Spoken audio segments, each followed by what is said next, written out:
Na Fakultě aplikované informatiky se zabývám výzkumem v oblasti kompozitních materiálů s uhlíkovými vlákny. Cílem tohoto výzkumu je charakterizovat kompozitní materiály v mikrovlnné oblasti kmitočtového spektra. Hlavní výhodou těchto kompozitních materiálů v praxi je jejich nižší měrná hmotnost a proto nacházejí uplatnění v letecké technice.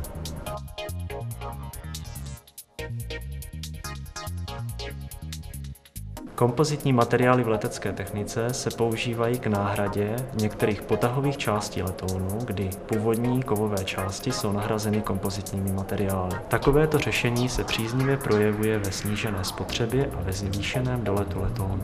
Nevýhodou kompozitních materiálů s uhlíkovými vlákny je její horší stínící účinnost vůči elektromagnetickému poli ve srovnání s kovovými materiály. To v praxi například znamená, že uvnitř takového semikompozitního letounu nemusí fungovat správně všechny přístroje.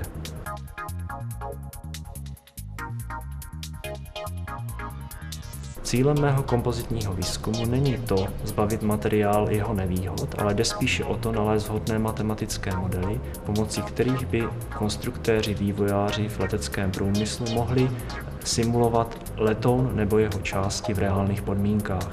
Tento proces hledání matematických modelů se nazývá homogenizace.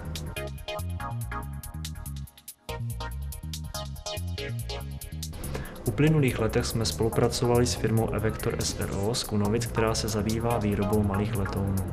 Kromě leteckého průmyslu je velký potenciál, že tyto materiály budou nacházet uplatnění například v automobilovém průmyslu.